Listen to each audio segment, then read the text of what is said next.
அன்புள்ள ஆண்டவரே, மீண்டும் உம்முடைய பலத்த கிருபைக்குள்ளாய் இந்த திங்கட்கிழமையின் காலையின் ஆசீர்வாதத்தை காண்பதற்கு என் தேவன் எங்களுக்கு கிருபை கொடுத்த தயவிற்காக உம்மை துதிக்கிறோம்.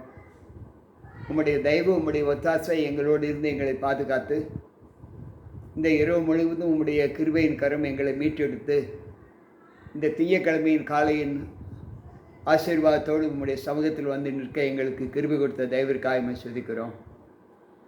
வந்திருக்கின்ற எங்கள் ஒவ்வொருவரோடு உம்முடைய கிருபை இருந்து பாதுகாத்து கொள்ளும். மீட்பர் இயேசு கிறிஸ்துவின் நாமத்தில் ஜெபிக்கிறேன் நல்ல பிதாவே, ஆமென்.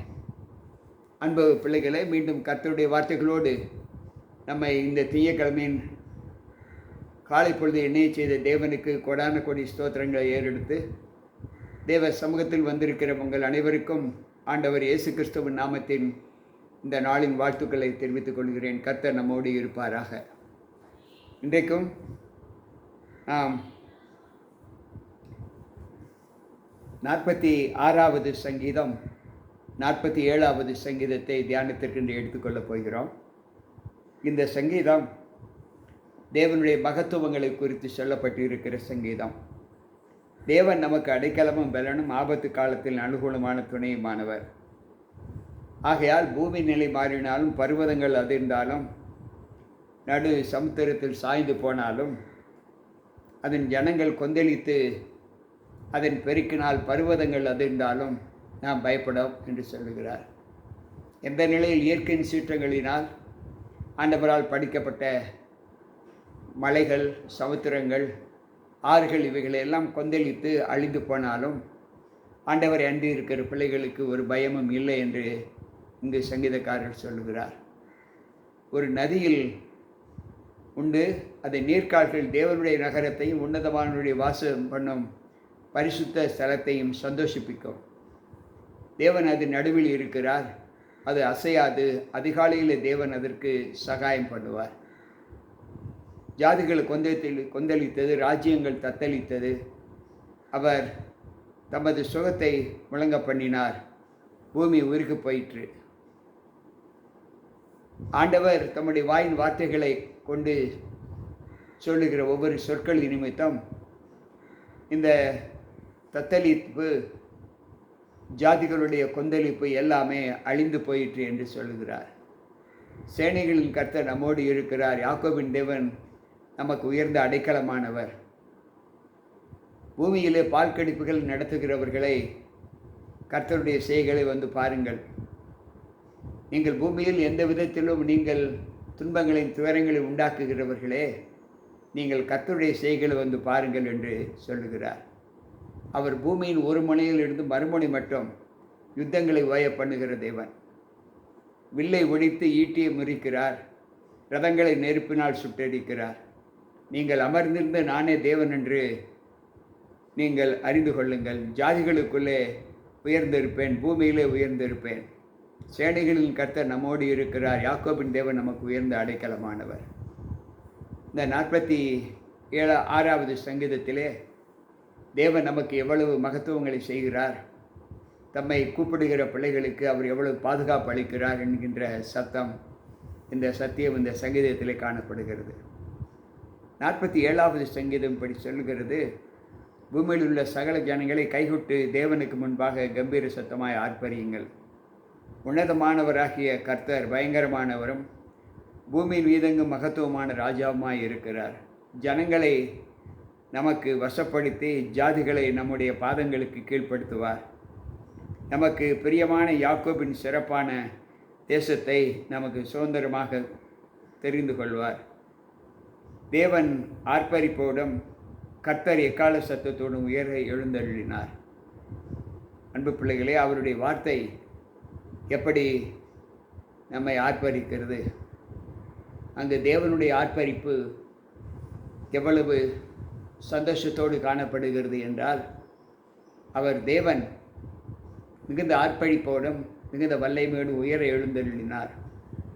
அவருடைய வருகையிலே அவர் தம்முடைய பிரசன்னத்தை பரலோகத்திற்கு எடுத்துச் செல்வதற்கு எவ்வளவு ஆரவாரம் இருந்தது. வலுவாய் துணுக்கும் எக்கால சத்தத்தோடு அவர் எழுது போனார் என்று வேதம் சொல்லுகிறது. அப்போஸ்தலர் 1:11 வாசிக்கும்போது கலிலேயராக மனுஷரே என் வானத்தை அண்ணாந்து பார்க்கிறீர்கள், உங்கள் தேவனாகிய கர்த்தர் உங்களிடத்திலிருந்து எப்படி எடுத்துக்கொள்ளப்பட்டாரோ அப்படியே மீண்டும் வருவார் என்று இங்கு பவுல் சொல்லுகிறார். அதைத்தான் இங்கு தாவீது சொல்லுகிறார். ஆர்ப்பரிப்போடு மகா சப்தத்தோடு உயர எடுத்துக்கொள்ளப்பட்டார்.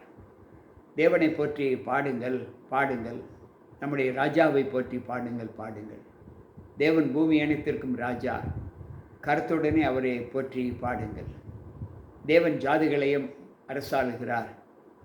தேவன் மேல் பரிசுத்த சிங்காசன வீற்றிருக்கிறது. ஜனங்களின் பிரபுக்கள் 1000 ஆபிரகாமின் தேவனுடைய ஜனங்களாக சேர்க்கப்படுகிறார்கள். பூமியின் கேடகங்கள் தேவனுடையவைகள். அவர் மகா உன்னதமானவர். அன்பு பிள்ளைகளே, இந்த 46வது 47வது சங்கீதத்திலே ஆண்டவர் தம்முடைய மகிமை குறித்து சொல்லியிருக்கிற அனுபவங்களை இப்பொழுது நாம் கேட்டோம். இன்றைக்கும் இந்த வார்த்தைகளை கேட்டுக்கொண்டிருக்கிற நம்மிலே 48வது சங்கீதம் என்ன சொல்லுகிறது என்றால், கர்த்தர் பெரியவர், அவர் தமது தேவனுடைய நகரத்திலும் தமது பரிசுத்த பருவத்திலும் மிகவும் துதிக்கப்படத்தக்கவர். வடதிசையில் உள்ள சியோன் பருவத வடிப்பான ஸ்தானமும் சர்வ பூமியின் மகிழ்ச்சியாய் இருக்கிறது. அதுவே மகாதேவனின் நகரம். அதன் அரண்மனைகளில் தேவன் உயர்ந்த அடைக்கலமாக அறியப்பட்டு இருக்கிறார். இதோ ராஜாக்கள் கூடிக்கொண்டு ஏகமாய் கடந்து வந்தார்கள். அவர்கள் அதை கண்டபோது பிரமித்து கலங்கி விரைந்து ஓடினார்கள். அங்கே நடுக்கம் கொண்டு பிரசவ வேதனைப்படுகிற ஸ்திரியைப் போல வேதனைப்பட்டார்கள். கீழ்காற்றினால் தர்சீசின் கப்பல்கள் உடைந்து போயிற்று. நாம் கேள்விப்பட்டபடியே நமது தேவனுடைய நகரமாக சேனைகளுடைய கர்த்தரின் நகரத்திலே கண்டோம். தேவன் அதை என்றென்றைக்கும் ஸ்திரப்படுத்துவார். தேவனும் ஒரு ஆலயத்தின் நடுவில் உமது கிருபையை சிந்தித்து கொண்டிருக்கிறீர். தேவனே, உமது நாமம் விளங்குகிறது போல உமது புகழ்ச்சியும் பூமியின் கடையாந்தரங்கள் பரியந்தம் விளங்குகிறது. உமது வலதுகரம் நீதியால் நிறைந்திருக்கிறது. உம்முடைய நியாய தீர்ப்புகளின் நிமித்தம் சியோன் பர்வதம் மகிழ்வதாக. யூதாவின் குமாரத்திகள் களிகூறுவார்களாக. சியோனை சுற்றி உலாவி அதன் கொத்தளங்களை எண்ணுங்கள். இந்த தேவன் என்றென்றைக்கும் உள்ள சதா காலங்களில் நம்முடைய தேவன் மரண பரியந்தம் நம்மை நடத்துவார். இந்த 3 சங்கீதங்களிலுமே கர்த்தர் நமக்கு கொடுத்த வல்லமைகள், பாதுகாப்பு, அரண்கள் எல்லாவற்றையும் இங்கு ஆண்டவர் நமக்கு சித்தரித்து காண்பிக்கிறார். கேட்டுக்கொண்டிருக்கிற அன்பான தேவ பிள்ளைகளை, கர்த்தரை நம்புங்கள், உங்களுக்கு எந்த விதத்திலும் குறைவு இருக்காது என்று இந்த 3 சங்கத்திலுமே அங்கே நமக்கு வெளிப்படையாக சொல்லுகிறது. இந்த நாளிலும் இந்த தத்துவத்தை ஏற்று நடக்கிற நம்மிலே பலங்கொள்ளக்கூடிய ஒரு அனுபவம் எப்படி காணப்படுகிறது என்பதை யோசித்து அதன் வாயிலாக நம் கர்த்தத்துவத்திலே நம்ம ஒப்புக் கொடுப்போம். கர்த்தர் நம்மை எந்த அளவுக்கு பலப்படுத்துகிறாரோ அந்த அளவுக்கு பலப்படுத்தி நம்மை காத்துக்கொள்வார். ஜெபிப்போம். அன்புள்ள ஆண்டவரே, உம்முடைய வார்த்தைகளை கேட்ட எங்கள் ஒவ்வொருவருக்குள்ளும் உம்முடைய கிருபை தங்கி பாதுகாத்து எல்லா நிலைகளிலும் நாங்கள் உமக்கு உகந்த பிள்ளைகளாக ஜீவித்து வளர கர்த்தர் எங்களை பலப்படுத்தி காத்துக்கொள்ளும். கேட்டுக்கொண்டிருக்கிற ஒவ்வொரு பிள்ளைகளோடு உம்முடைய கிருபை இருந்து பாதுகாத்து நல்ல ஈவுகளினாலே நாங்கள் கடந்து செல்ல எங்களை காத்து பலப்படுத்தும். மீட்பர் இயேசு கிறிஸ்துவின் நாமத்தில் ஜெபிக்கிறேன் நல்ல பிதாவே, ஆமென். அன்பு பிள்ளைகளே, கேட்ட வார்த்தைகள் நம்முடைய ஆவிக்குரிய வாழ்க்கையில் நல்ல பலன் கொடுக்கும். கர்த்தரை நம்புங்கள், கர்த்தர் நம்மோடு இருப்பாராக. மீண்டும் நாளை சந்திப்போம். உங்கள் போதகர் ஜி.கே. ராபர்ட்.